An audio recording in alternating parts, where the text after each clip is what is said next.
Cat, are you coming? Silvi waved at me from the path ahead, and Kim halted next to her and waited for me.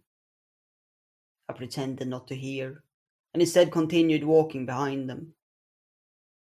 She had tried to make me befriend the champion's camp girl ever since we left the river and took the road to the west, but I'd mostly ignored them.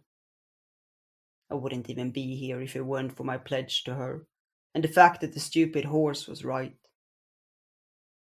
The two of them turned back and continued walking, chatting about something I couldn't hear. Stupid. I kicked a stone. The unicorn was nowhere to be seen. She was walking ahead of us, making plans she wouldn't share with anyone else. I had asked her where we were heading, but she refused to tell me.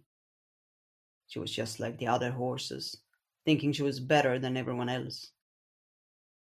Stupid, that's what it was. I should have just continued alone with Silvi, taking her east and protected her from harm's way. But the horse was right. The queen must die, and she was my best chance to do it. I glanced at Silvi walking ahead of me, giggling at something Kim had said. Gullible, she was. But still here. I looked away. I thought she would escape, run away, when she saw what I had done. But she hadn't. She had sung her song to me. I tore a leaf from a passing bush. Stupid. The elf was too naive for this world. She didn't belong here. She should be back in her forest with the other elves, where she was safe.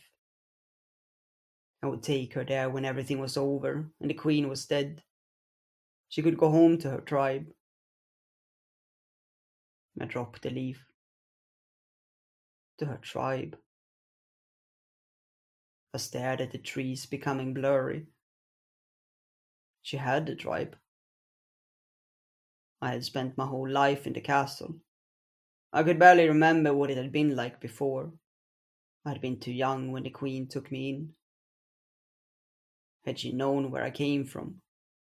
She had always told me my mother had abandoned me, and that's why she had taken me in. Had she lied about that too, just like she had lied about everything else?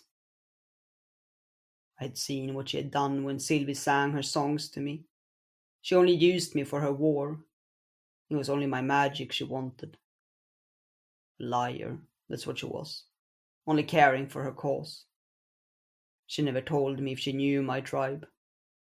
Whoever they were, they must have weather magic, just like me. But I'd never heard of any tribe with such powers. I quickly wiped my eyes when I saw the unicorn waiting on the path ahead of us. She had halted and turned as we approached her, and I braced myself for the sermon she always gave when she had something to announce.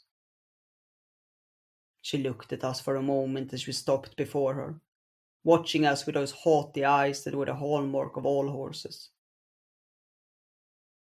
"We are going to the gnomes," she declared. Sylvie looked at her and then turned to me with a frown. I shrugged. I didn't know what the unicorn was talking about. I'd never heard about the gnomes. "We will arrive in a week." The unicorn turned on the spot and continued walking.